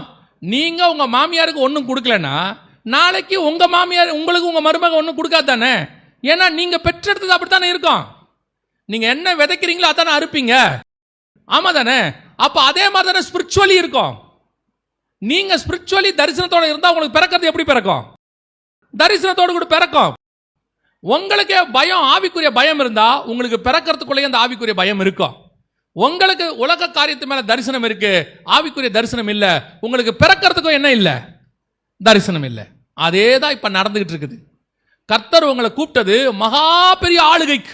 இப்ப பாருங்க, அதே மாதிரி இன்னொரு காரியம் நடக்குது. இப்ப ஏவாளுக்கு நடந்த அதே விஷயம் நடக்குது. வாசிங்க எஸ்தரின் புஸ்தகம் 8வது வசனம் வாசிங்க. 2ஆம் அதிகாரம் 8ஆம் வசனம். ராஜாவின் கட்டளையும் தீர்மானமும் பிரசித்தமாகி அநேகம் பெண்கள் கூட்டப்பட்டு சூசான் அரண்மனையில் உள்ள ஏகாயின் வசத்தில் ஒப்புவிக்கப்படுகிற போது எஸ்தரும் ராஜாவின் அரண்மனைக்கு அழைத்து கொண்டு போகப்பட்டு ஸ்திரீகளை காவல் பண்ணுகிற ஏகாயின் வசத்தில் ஒப்புவிக்கப்பட்டார். வெளியிருந்து எல்லாரும் எங்க கூட்டிட்டு வரப்பட்டாங்க? அரண்மனைக்கு கூட்டிட்டு வராங்க. கூட்டிட்டு வந்து எல்லாரையும் ஒப்படைச்ச மாதிரி தான் யாரையும் ஒப்படைச்சாங்க? எஸ்தரை ஒப்படைச்சாங்க. ஆனா எல்லாருக்கும் இல்லாத ஒரு தரிசனம் யாருக்கு இருந்துச்சு? எஸ்தருக்கு இருந்துச்சு. எல்லாருக்கும் இல்லாத தரிசனம் எஸ்தருக்கு இருந்துச்சு. அந்த தரிசனத்தை நான் இப்போ சிம்பிளா சொல்றேன். இப்போ ஏவாளை எது கூட்டு வந்தாங்க? ஆதாம் கிட்ட ஆண்டு கொள்ளும்படி தேவ பக்தி உள்ள சந்ததியை பெற்று முழுவதும் என்ன செய்யணும்? ஆளுகை செய்யணும். இதுக்கு தான் கூட்டு வந்தாங்க. இப்போ இந்த அம்மாவுக்கு அந்த விஷன் இல்லை. இந்த அம்மாவுடைய விஷன் என்னவா இருக்குன்னு கேட்டா, நன்மை தீமை அறுத்தக்க கனியை பார்த்ததுனால இவங்களுக்கு இந்த கர்த்தர் வச்ச அந்த 1:28 அவங்களுக்கு என்ன செய்யல இல்லை. ஆனா இப்போ எஸ்தரை கூட்டிட்டு வந்துட்டாங்க. கூட்டிட்டு வந்த உடனே எஸ்தர்கிட்ட போய் எல்லா பெண்களும் சொல்றாங்க, எல்லா பெண்களும் ஒரு காரியத்தை செய்யறாங்க. வாசிங்க 2ஆம் அதிகாரம் 13வது வசனம் வாசிங்க. இப்படி ஜோடிக்கப்பட்ட பெண் ராஜாவினிடத்தில் பிரவேசிப்பால் கன்னி மாடத்தில் இருந்து தன்னோட கூட ராஜ அரண்மனைக்கு போக அவள் தனக்கு வேண்டுமென்று கேட்பவைகள் எல்லாம் அவளுக்கு கொடுக்கப்படும். இப்ப எல்லா பெண்களும் என்ன பண்றாங்கன்னா அந்த ஏகா கிட்ட போய் கேட்கறாங்க, எனக்கு அது கொடுங்க, இது கொடுங்க. எனக்கு அந்த இதை வாசிக்கும் போது அதுல பர்டிகுலரா ஒரு வார்த்தை இருக்கு பாருங்களேன். வாசிங்க 13ஆம் வசனம் திருப்பி வாசிங்க. இப்படி ஜோடிக்கப்பட்ட பெண் ராஜாவினிடத்தில் பிரவேசிப்பால் கன்னி மாடத்தில் இருந்து தன்னோடு கூட ராஜ அரண்மனைக்கு போக. இப்ப இவங்க எங்க போறாங்க? கன்னி மாடத்துல இருந்து ராஜா கூப்பிட்டா எங்க போவாங்க? அரண்மனைக்கு போவாங்க. அப்படி போகும் பொழுது வாசிங்க, அவள் தனக்கு வேண்டும் என்று கேட்பவை எல்லாம் அவளுக்கு கொடுக்கப்படும். அப்ப நல்லா கவனிங்க. இப்போ இவ ராஜாவை பார்க்க போகும்போது இவளுக்கு என்ன கேட்டாலும் என்ன செய்வாங்க? கொடுப்பாங்க. அப்ப இவ என்ன கேட்பா? அவங்கள ராஜாவை பார்க்க போகும்போது இவ கேட்கறதெல்லாம் எதுக்காக இருக்கும்? ராஜாவை திருப்திப்படுத்த, ராஜாவை கனப்படுத்த, ராஜாவை பிரியப்படுத்த தான் இருக்கும் எல்லாமே, இல்லையா? இப்போ நீங்கள் ஹாஸ்பிட்டலுக்கு போவீங்க. ஹாஸ்பிட்டலுக்கு போகும்போது என்ன வாங்குவீங்க? ஒருத்தரை நீங்கள் பார்க்க போறீங்க, ஹாஸ்பிட்டல் இருக்கிறாரு, என்ன வாங்குவீங்க? ஃப்ரூட்ஸ் வாங்குவீங்களா? முந்தி நாங்களாம் ஆரஞ்சு பழம் வாங்குவோம், ஹார்லிக்ஸ் வாங்குவோம், அதெல்லாம் வாங்குவோம்ல. என்னைக்காவது அவரை பார்க்க போகும்போது அவருக்கு சுகரு, அவருக்கு வந்து அட்மிட் பண்ணியிருக்காங்க, போகும்போது 1/4 கிலோ ஜாங்கிரி, 1/4 கிலோ பால்கோவா எல்லாம் வாங்கிட்டு போயிடுவீங்களா? ஏன் போக மாட்டீங்க? அது அவருக்கு ஒத்துக்காது. அவரை பார்க்கும்போது என்ன வேணுமோ அதான் வாங்கிட்டு போனோம். கல்யாணத்துக்கு போகும்போது மொய் எடுத்துட்டு போனோம். அதானே முறை, அதானே கரெக்டு. அந்த மாதிரி ராஜாவை பார்க்கும்போது அவருக்கு என்ன வேணுமோ. அப்போ இவங்க எல்லாருமே யாருக்காக தான் கேட்கறாங்க? ராஜாவுக்காக தான் கேட்கறாங்க. இப்போ நீங்க இங்க இருக்கிறவங்க எல்லாம் எதுக்காக தான் கேட்கறீங்க? எதுக்காக தான் கேட்கறீங்க? ஆண்டவருக்காக தான் கேட்கறீங்க. ஆண்டவர் எங்களை ஆசீர்வதிச்சா ஸ்தோத்திரம். ஆண்டவர் நாம மகிமைப்படும். கர்த்தர் மட்டும் வீடு கொடுத்தாருன்னா வாசல்ல வசனம் போட்டுருவேன். எதுக்கு? கர்த்தர் கொடுத்தாருன்னு. இப்போ யாருக்காக தான் கேட்குறோம்? நம்ம அப்படி தான் கேட்குறோம். நம்மளுடைய பார்வையெல்லாம் அப்படி தான் இருக்கு. எல்லாத்துக்கும் அதுக்கு ஒரு கர்த்தர் டேக்னு ஒன்று போட்டுருவோம். இதுக்கு ஒரு கர்த்தர் டேக். கார் கொடுத்தா பின்னாடி வசனம் போட்டுருவோம். எதுக்கு போட்டீங்க? வசனம் போடுறதுக்காக தான் கார் வாங்கணும். நாங்கள் கார் வாங்கினதுனால வசனம் போடலை. எங்களுக்கு ஒரு ஒரு வைராக்கியம் இருக்குது. என் காரில் வசனம் போடணும். அப்போ எனக்கு முதல்ல கார் வேணும். ஆண்டவரே உங்கள் வசனம் போடுறதுக்கு எனக்கு ஒரு கார் கொடுங்க. எப்படி இருக்கும்? ஆண்டவர் பார்த்தா சரி கொடுறான்ட்டார். என்ன கேட்டாலும் கிடைக்கும். ஆனா எஸ்தரோ வென்றால் 15வது வசனம் வாசிங்க. மொர்தெகாய் தனக்கு குமாரத்தியாய் ஏற்றுக்கொண்டவளும் அவன் சிறிய தகப்பனாகிய அபியாயேலின் குமாரத்தியுமான எஸ்தர் ராஜாவினிடத்தில் பிரவேசிக்கிறதுக்கு முறை வந்தபோது அவள் ஸ்திரீகளை காவல் பண்ணுகிற ராஜாவின் பிரதானியாகிய ஏகாய் நியமித்த காரியமே அல்லாமல் வேறொன்றும் கேட்கவில்லை. அப்படின்னா என்ன அர்த்தம்? எஸ்தர் எல்லாரும் கேட்குறாங்கன்னு கேட்கல, எல்லாரும் விரும்புகிறாங்கன்னு விரும்பலை.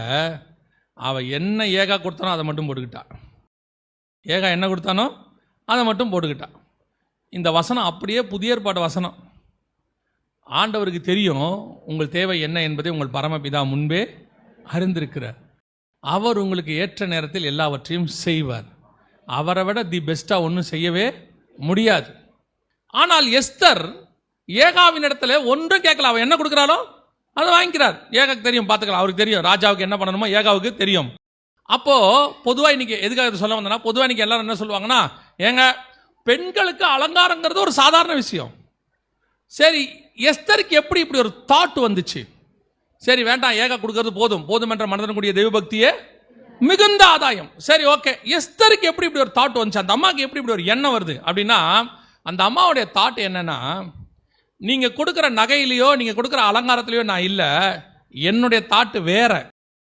ஏகா கொடுக்கறது கொடுக்கட்டும், அதை நான் வாங்கிக்கிறேன். அது ஏகாவுக்கு தெரியும் ராஜாவுக்கு என்ன பிடிக்கும்னு. யாருக்கு தெரியும்? ஏகாவுக்கு தெரியும். அதை போட்டால் ராஜாவுக்கு என்ன பிடிக்கும் அதை பார்த்துக்கிறேன். ஆனால் எஸ்தருடைய தாட் என்ன தெரியுமா? நான் இந்த மாதிரி எதையும் வாங்க மாட்டேன், அவரோட தரிசனமே வேற. இப்போ ராஜா கூப்பிட்டு கேட்குறாரு எஸ்தரை, 2 தடவை கேட்பாரு. எஸ்தரை கூப்பிட்டு கேட்பாரு, உனக்கு என்ன வேண்டும்? அவர் சொல்லுவார் பாருங்க, 5ஆம் அதிகாரம் 3ஆம் வசனம். ராஜா அவளை நோக்கி, எஸ்தர் ராஜாத்தியே, உனக்கு என்ன வேண்டும்? நீ கேட்கிற மண்டாட்டு என்ன? நீ ராஜ்யத்தில் பாதி மட்டும் கேட்டாலும் உனக்கு கொடுக்கப்படும் என்றான். இப்பவும் எஸ்தர் ஒன்றும் கேட்கல. இப்போ எஸ்தர் என்ன செய்யல? ஒன்றும் கேட்கல. அதே மாதிரி 2 தடவை கேட்பார் அவர். 2 தடவையும் எஸ்தர் ஒன்றுமே கேட்கல. ஏன்னா எஸ்தருக்கு விஷன் வேற, எஸ்தருடைய விஷன் வேற. இப்போ ராஜா எத்தனை நாட்டுக்கு ராஜாவா இருக்கிறாரு? 127 நாட்டுக்கு ராஜா. இப்போ இவர் கூப்பிட்டு என்ன கேட்குறாரு? பாதி மட்டும் உனக்கு நான் தரேன். அப்படின்னா எவ்வளோ வரும் தெரியுமா? ஒரு 63 64 நாடு வரும்னு வச்சுக்கோங்க. 63 64 நாடு. அந்த அம்மா சொல்லுது, அதெல்லாம் வேணான்றுச்சு, நீங்கள் எங்கள் வீட்டுக்கு சாப்பிட வாங்க போதும் அப்படி. என்னடா இப்படி மற்ற பெண்கள்லாம் எல்லாத்தையும் கேட்கும் போது அந்த அம்மா எல்லாத்தையும் வேணான்றுச்சு. ஏகா என்ன கொடுக்குறாரோ நீங்கள் கொடுக்கறது கொடுங்க, போட்டுக்கிட்டு போகிறேன்னு சொல்லிருச்சு. அதே நேரத்தில் ராஜா கூப்பிட்டு கேட்குறாரு. சரி, இப்போ ராஜா கிட்டையும் போயாச்சு. எதுக்கு ராஜா கிட்ட வந்தீங்க? 63 நாடு தரேங்கிறாரு. 63 நாடு. அந்த அம்மா சொல்லுது, அதெல்லாம் வேணான்னு. என்னடா அந்த அம்மாவுடைய கதை இப்படி போகுது, எதுவுமே வேணாங்குதே அப்படின்னா, ராஜா நான் கேட்டு நீ கொடுத்தினா 63 நாடு, ஆனால் என் விஷன் அதல்ல, நான் 127 நாட்டுக்கு ராஜகுமாரத்தியா மாறணும்.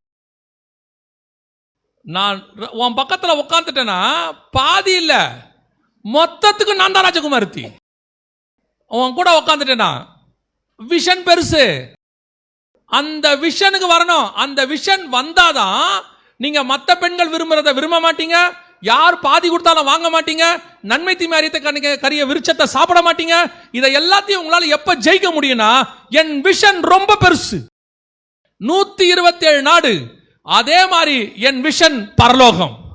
நான் அவரோடு கூட சிங்காசனத்தில் உட்கார போகிறேன், அவரோடு கூட நான் ஆளுகை செய்ய போகிறேன், அவரோடு கூட வலது பார்சத்தில் உட்கார போகிறேன். என் நாடு பரலோகம், அங்கே எனக்கு முடிவில்லை. நான் அங்க போய் ஆளுகை செய்ய போறவங்க. என்னதான் இந்த பூமியை கொண்டு கையில கொடுத்தாலும் இயேசு அழகா ஒரு வார்த்தை சொல்வாரு, அப்பாலே போ சாத்தானே. ஏன்? நீ கொடுக்கிற பூமி இருக்குதே, அது ஒரு சின்ன பட்டாணி மாதிரி. இந்த பூமிக்கு நான் ராஜாவாக நான் பூமி இங்கே வரவில்லை, இந்த பூமியும் சேர்த்து பிதாவின் வலது பார்சத்தில் உட்காருவதற்கு நான் வந்திருக்கிறேன். இந்த தாட் வரணும், இந்த தரிசனம் வரணும். அதுக்கு தான் கர்த்தர் உங்களை உள்ள கொண்டாந்து இருக்கிறாரு.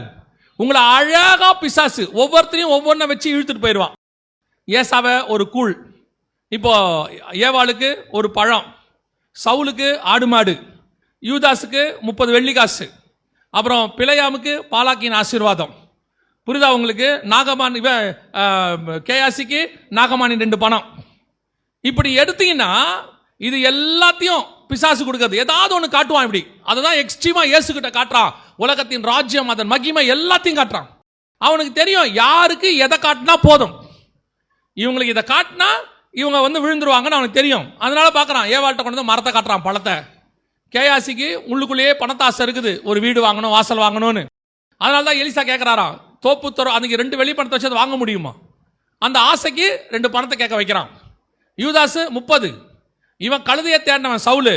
நல்ல கொழு கொழுன்னு கழுதை இருந்தால் விடமாட்டான், ஊர் ஊரா தேடுவான். அவங்ககிட்ட கொண்டு வந்து கொழு ஆடு மாடை நிறுத்துறான்.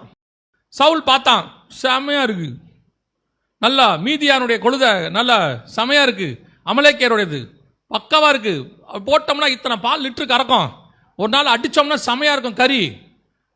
எவ்வளோ பெரிய ராஜா, எவ்வளோ பெரிய ராஜா, இஸ்ரவேலின் ராஜா, சர்வ வல்லமையுள்ள தேவன் அவனை அபிஷேகம் பண்ணியிருக்கிறாரு. ஆடு மாடுல போயிட்டான். இன்னைக்கு நிறைய பேர் அப்படி தான் இருக்கான். நம்ம விஷன் பரலோகம், அங்க இங்க அப்படியே பிசாசு பார்க்கறான். எதை காட்டினா இவன் விழுவான், எதை காட்டினா இப்படி விழுவான். சின்ன சின்ன விஷயம் எல்லாருக்கும் இருக்கு. நான் சொல்றேன், இங்க நிக்கிற எண்ணில் ஆரம்பிச்சு கடைசியா உட்காந்துருக்க வரைக்கும் எல்லாருக்கும் ஏதாவது ஒரு டெம்ப்ட பிசாசு வச்சுக்கிட்டே இருப்பான். ஏதாவது ஒன்று இதுல வச்சா இவன் விழுந்துருவானோ, இதை பண்ணா இவன் விழுந்துருவானோ. யோசிச்சு பாருங்க, நம்ம அத்தனை பேரும் எவ்வளோ பெரிய மேன்மையாக அழைக்கப்பட்டு அவரோடு கூட வலது பாரசத்தில் உட்கார வைக்க அழைக்கப்பட்டிருக்கிறோம். நடுவில் யாராவது ஒருத்தர் வந்து இதை தரேன் அதை தரேன் அப்படின்னு சொன்ன உடனே அந்த பாவத்துக்கு பின்னாடி, அந்த இச்சைக்கு பின்னாடி, அந்த சில காரணங்களுக்கு பின்னாடி நம்ம போகிறோம். அது போகும்போது அப்படியே போயிடுறோம், அமலேக்கு ஆடு மாடுக்கு பின்னாடி போயிடுறோம். திடீர்னு சாமுவேல் வச்சு கர்த்தர் சொல்வார், இந்த ஆடு மாடுகளின் சத்தம் கேட்குது, அது என்னதுன்னு கேட்பார். நம்ம போய் 30 வெள்ளிக்காசை வாங்க போயிடுவோம். திடீர்னு ஆண்டவர் சொல்வார், உங்களில் ஒருவன் என்னை காட்டி கொடுப்பான் என்று நான் உங்களுக்கு சொல்லுகிறேன். உணர்த்துறாரு, ஆண்டவர் உணர்த்துறாரு. கேசி கிட்ட சொல்றாரு, அந்த மனுஷன் இறங்கின போது என் இருதயம் உன்னோடு கூட வரவில்லையா, என் மனம் உன்னோடு கூட வரவில்லையா? அப்ப ஆண்டவருக்கு நல்லா தெரியுது எங்கேயோ ஒரு இடத்துல நம்ம பலகீனமாகிறோன்னு. ஆனால் இதை மேற்கொள்வதற்கு உங்களுக்கு எனக்கு இருக்கிற நல்ல சான்ஸ் என்ன தெரியுமா? இதை விட மேலானதை யோசிக்கும் போது இதை பற்றின எண்ணம் உங்களுக்கு வராது. உங்களுக்கு இந்த உலகத்துல எவ்வளவு மேன்மையை கொண்டு வந்து எவனா சொல்லட்டும், அது பாவமா இருக்குமானால் வேண்டாம் என்று தைரியமாய் சொல்லுங்கள். இன்னைக்கு சபை உலகத்துல கிடைக்கக்கூடியதான பட்டம், பதவி, உலகத்துல கிடைக்கக்கூடிய மேன்மை, ஆசீர்வாதம், பணம், உலகத்துல கிடைக்கக்கூடியதான சில காரியங்கள், அதுக்காக நிறைய பாவம் செய்யுது, நிறைய பாவம் செய்யுது. அந்த பாவத்தை செஞ்சா அது கிடைக்கும். ஆமா, உண்மை. ஏன்னா பாவத்தின் சம்பளம் மரணம், ஒரு கூலி இருக்கிறதுக்கு. அதே மாதிரி பிசாசு நீங்க பாவம் செஞ்சீங்கன்னா ஒரு கூலி தருவான், ஒரு மேன்மை தருவான். நீங்க அதுக்கு பின்னாடி போயிட்டீங்க, உங்களுக்கு வச்ச மகா மேன்மை காணாம போயிட்டோம். அதே மாதிரி தான் இன்னைக்கு உலகம் முழுவதும் நான் சொல்றேன், இன்னைக்கு பல இடங்களிலே கர்த்தர் சபையை தனக்கென்று கற்புள்ள கன்னிகையாக உருவாக்கிட்டு இருக்கிறார். சபை அந்த தரிசனத்தை விட்டு போயிடுச்சு. சபைக்கு அது புரியல. எதுக்காக நான் சர்ச்சுக்கு அழைக்கப்பட்டேன், எதுக்காக இப்படி ஒரு தரிசனம் எனக்கு கொடுக்கப்பட்டது, நான் எப்படி இந்த ஊழியத்துக்கு வந்தேன், எது கர்த்தர் அழைச்சாருங்கிறத சபை பார்க்காம நடுவுல இங்க ஏகா மாதிரி அல்லது இங்க ராஜா மாதிரி கொஞ்சம் பேர் அதை தரேன் இதை தரேன் போது தைரியமா சொல்லுங்க, இது அல்ல, இதிலும் மேன்மையான, இதிலும் மேன்மையான, இதை விட மேலான காரியங்கள். அழகா மோசே சொல்லுவார் 11ஆம் அதிகாரம் எபிரேயர் நிருபத்துல 24, 25 வாசிக்க முடிக்கலாம். விசுவாசத்தினாலே மோசே தான் பெரியவன் ஆன போது பார்வோனுடைய குமாரத்தியின் மகன் எண்ணப்படுவதை வெறுத்து அநித்தியமான பாவ சந்தோஷங்களை அனுபவிப்பதை பார்க்கிலும் தேவனுடைய ஜனங்களுடைய துன்பத்தை அனுபவிப்பதையே தெரிந்து கொண்டு, இங்க எனக்கு எதுவும் வேணாம், அவர் சும்மா இல்லைங்க, பார்வோனின் குமாரத்தியின் மகன். அன்னைக்கு பார்வோன் அப்படிங்கிறவர் யாருன்னா அமெரிக்க ஜனாதிபதி மாதிரி, அமெரிக்க ஜனாதிபதியோடைய பையன் அல்ல பேரன், அந்த மாதிரி குமாரத்தியின் மகன். இப்போ ட்ரம்ப்போடைய பேரன்னு வச்சுக்கோங்க. அமெரிக்க ஜனாதிபதினா எப்படின்னு பார்த்துக்கோங்க. அந்த மாதிரி ஒரு போஸ்டிங், அதை அனுபவிப்பதை பார்க்கிலும் தேவ ஜனங்களோட துன்பத்தை அனுபவிக்கவே தெரிந்து கொண்டான். ஏன்? அடுத்த வசனம், இனிவரும் பலன் மேல் நோக்கமாயிருந்து, இனிவரும் பலன் மேல் நோக்கமாயிருந்து எகிப்தில் உள்ள பொக்கிஷங்களிலும், எகிப்தில் உள்ள பொக்கிஷங்களிலும் கிறிஸ்துவின் நிமித்தம் வரும் நிந்தையே பாக்கியம் என்று எண்ணினான். அப்ப நல்லா கவனிச்சு கொள்ளுங்க, அவனுக்கு இந்த எகிப்துல உள்ளதான பூமியில உள்ளதான எல்லா பொக்கிஷங்களை பார்க்கிலும், எல்லாத்த பார்க்கிலும் எனக்கு கிறிஸ்துவ இனி வரும் பலன் இன்னும் ஒன்று இருக்கு, எனக்கு அதுதான் எனக்கு வேணுங்கிறான். அதனால சில துன்பங்கள் எனக்கு இங்க என்ன செய்யும், வரும். நீங்கள் சத்தியத்தை ஃபாலோ பண்ணும்போது சிலருக்கு சத்துருவாய் மாறுவீர்கள். நீங்கள் உலகத்தை வெறுக்கும் போது உலகம் உங்களை வெறுக்கும். நீங்கள் கிறிஸ்துவுக்கென்று வைராகியமாய் நிற்கும் போது அநேகர் உங்களுக்கு விரோதமாய் எழும்புவார்கள். இதான் இருக்கும். நீங்களும் நானும் பட்டு மெத்தையில பரலோகத்துக்கு போகல, கல்லறையிலிருந்து வனாந்தரத்தின் வழியா பரலோகத்துக்கு போறவங்க. புரியுதா? ஆண்டவர் நினைச்சா எகிப்திலிருந்து கானானுக்கு ஜனங்களை அழகா நடத்திட்டு போக முடியும். ஆனா வழியில கர்த்தர் வனாந்தரத்தை வர பண்ணுகிறார். ஏன்னா அதுதான் முறை. ஆண்டவர் சொல்றாரு, உலகத்தில் உங்களுக்கு உபத்திரவம் உண்டு. சில நேரங்களிலே இந்த நிந்தைகள் வரும், சில போராட்டங்கள் வரும். ஆனா நீங்க எதை விடுறீங்க? இதை விட்டதுனால வரும். நீங்க நல்லா கவனிச்சு பாருங்களேன். நீங்க எல்லாரோடையும் சேர்ந்து ஜாலியா அரட்டை அடிச்சு பாவம் செஞ்சுக்கிட்டே இருந்தீங்கன்னா உங்க கூட 10 பேர் நிற்பான். நான் சொல்றது உங்களுக்கு புரியுதா? நீங்க நல்லா குடிச்சிட்டு கிடிச்சிட்டு இருக்கீங்க, இல்லை ஒரு தப்பு செய்றீங்க, ஒரு சண்டை வருது, நல்லா கவனிச்சு பாருங்க. நல்ல ஒரு 10-15 பேர் வந்து நிற்பான் கூட. என்னடாச்சு வாடா அப்படிம்பான். நீங்க ஆண்டவரை ஏற்றுக்கொண்டீங்க, இப்போ நீங்க அடி வாங்குறீங்க, ஒரு பயிலும் கூட நிற்க மாட்டான், ஒருத்தனும் கூட நிற்க மாட்டான். நான் சொல்றேன், தேவ பிள்ளைகள் நிற்காது, எல்லாம் அப்படி பார்த்துட்டே இருப்பான். ஜோம் பண்ணுவோம் அப்படிம்பான். ஆபத்து காலத்தில் கர்த்தர் உதவுவார், இல்லைன்னு சொல்லலை. ஆனால் இந்த உலகத்தான் அர்ஜென்ட்டுக்கு வரான்ல, அந்த மாதிரி இங்கே நடக்காது. ஆனால் இங்கே வர்றது கர்த்தராகத்தான் இருக்கும். சில நேரங்களில் கர்த்தர் அதை அனுமதி கொடுப்பார். நம்ம கடந்து போகிற பாதையாக இருக்கும். ஆனால் ஒன்று மட்டும் நிச்சயம், ஒரு பலன் வந்து கொண்டு இருக்கிறது. இப்போ நீங்கள் உலகத்தான் கூட சேர்ந்து சண்டை போறீங்கன்னு வச்சுக்கோங்களேன், 10 பேர் வருவான், கூட நிற்பான். நமக்கு மாம்சத்தில் ஒரு தைரியம் இருக்கும், நம்ம ஃப்ரெண்ட்ஸ் இருக்காங்கடா, சொந்தக்காரங்க இருக்கிறான்டான்னு. ஆனால் முடிவு ஜெயிலாக தான் இருக்கும். முடிவு ஏதோ ஒன்று அடிதடி நடந்திருக்கும், கொஞ்சம் ஒரு பயம் இருக்கும், திருப்பி அடிப்பாங்களோன்னு இருக்கும், அது ஒரு மாதிரி போயிட்டே இருக்கும். ஆனால் இப்போ நீங்கள் கிறிஸ்துக்காக பாடு அனுபவிச்சு பாருங்க, உங்களுக்கு ஒரு திருப்தி இருக்கும். எனக்கு ஒரு பலன் இருக்கிறது, நிச்சயம் கர்த்தர் எனக்கு உதவி செய்வார். எனக்கு ஆண்டவர் சொல்லி கொடுத்தாரு, எவனாவது உன்னை திட்டினானா நீ திருப்பி திட்டினா கணக்கு தீர்ந்து போச்சு. அவனும் திட்டினா நீயும் திட்டின, கணக்கு தீர்ந்து போச்சு. இப்போ அவன் உன்னை திட்டுறான், இல்லை உனக்கு விரோதமாக எழும்புறான், நீ அமைதியாக போயிட்டினா நான் உனக்காக வழக்காடுவேன். நீ அமைதியாக போனதுக்காக நான் உன்னை ஆசீர்வதிப்பேன். இது டபுள் ஃபோல்ட் பிளெஸிங். நமக்காக யுத்தம் பண்ண ஒருவர் அங்கே இருக்கிறார். ரெண்டாவது, நம்ம அமைதியாக போனதுனால கர்த்தர் என்ன பண்ணுறார்? நம்மளை ஆசீர்வதிக்கிறார். சில நேரங்களிலே இந்த நிந்தையை நம்ம கிராஸ் பண்ணுறோம். எதை வச்சு கிராஸ் பண்ணோம்? இனி வரும் பலன் மேல் நோக்கமாகி எனக்கு ஒன்று கர்த்தர் வச்சிருக்கிறாரு. அப்போ அந்த தரிசனம், அதை நோக்கி நீங்கள் ஓட ஓட ஓட இதை ஈஸியாக ஜெயிக்கவே முடியும். ஏவாளால் முடியாதது எஸ்தரால் முடிஞ்சிச்சு. அல்லேலூயா. அவங்க நன்மை தீமைத்த கனியை பார்த்தாங்க, ஆனால் எஸ்தர் ராஜா கொடுத்த ஆசீர்வாதத்தை பார்க்கல. இவங்க ஜீவ விருட்சத்தை மிஸ் பண்ணிட்டாங்க, அவங்க 127 நாட்டுக்கு ராஜ்யாக மாறிக்கிட்டாங்க. அல்லேலூயா. அதே தேவன்தான் உங்களுக்கும் எனக்கும் வாக்கு பண்ணுகிறார். நீங்களும் நானும் மேன்மையான அழைப்புக்கு அழைக்கப்பட்டவர்கள். இந்த பூமியில் கிடைக்கிற எல்லாத்தை விட கர்த்தர் வச்சது பெருசு. அதை மட்டும் மனசில் வச்சுக்கொள்ளுங்க. இந்த பூமியில் எதை வேணாலும் கொடுக்கட்டும், உயரிய பதவி கொடுக்கட்டும், பெரிய பணம் கொடுக்கட்டும், அது பாவத்திலிருந்து வருதுன்னா அதை விட பெருசு தேவன் கொடுக்கறது தான். அல்லேலூயா. நம்ம ஜெபம் பண்ணுவோமா? நம்ம எந்திரிப்போம் எல்லா தேவ சமூகத்தில். கர்த்தர் உங்களை அழைத்து ஒரு புருஷன் கையில் ஒப்படைக்க போறார், கற்புள்ள கன்னிகையாக. நீங்கள் அதற்கு பாத்திரவனாய் மாறணும். ஆதாம் கிட்ட ஒப்படைக்கிற மாதிரி உங்களை கொண்டு போய் என்னை கொண்டு போய் ஒப்படைக்க போறாரு. எதற்காக? ஒரு தரிசனத்திற்காக. ஒரு தரிசனத்திற்காக. அந்த தரிசனத்தை நீங்கள் நானும் பெற்றுக்கொள்வதற்காக, அதை சுதந்திரிப்பதற்காக. அவருக்கு நம்ம மேல ஒரு தரிசனம் இருக்கு. ஆனால் அந்த தரிசனம் உங்களுக்கு புரியாவிட்டால் நீங்கள் அந்த தரிசனத்தை விட்டு வெளியே போய் விடுவீர்கள். உங்களுக்கு வச்ச மேன்மை கிடைக்காது. எஸ்தருக்கு அந்த தரிசனம் புரிஞ்சிருச்சு. அதனால்தான் நடுவில் யார் என்ன கொடுத்தாலும் அவங்க வேணான்ட்டாங்க. சர்ப்பம் பழம் கொடுத்துச்சு, அவங்க சாப்பிட்டாங்க. இங்கே ராஜாவே கூப்பிட்டு பாதி ராஜ்யத்தை தரேன்னாரு, எஸ்தர் வேணான்ட்டாங்க. ஒப்பு கொடுப்போமா? இந்த பூமியில் கர்த்தர் கொடுக்காத எது வந்தாலும் அது பாவமாக இருக்கும். கர்த்தர் உங்களுக்கு எனக்கு நியமிச்சது வேற. சர்வை பண்றதுக்கு கர்த்தர் எல்லாம் தருவார். ஆனால் ஆசீர்வாதம் என்பது பரலோகத்தில் தான் இருக்கிறது. ஒப்பு கொடுப்போமா? நம்மளை சில நேரத்தில் ஒரு சிலர் நீங்கள் பலகீனமாக இருக்கிறோம், அப்பப்போ விழுகிறோம், எழுந்திருக்கிறோம், அப்பப்போ சொல்கிறோம், நான் இந்த தரிசனத்தை ஓடணும்னு நினைக்கிறேன், ஓட முடியல. ஆண்டவர் சொல்றார், ஓட முடியும், உன்னால் அச்சீவ் பண்ண முடியும், முடிவு பரிதான் நிலைநிற்க முடியும். ஒன்று மட்டும் செய், உன் பார்வையை மாற்று. எவ்வளோக்கு எவ்வளோ என் தரிசனத்தை உணர முடியுமோ அதை பார். ஆவிக்குரிய கண்கள் திறக்கப்படட்டும்.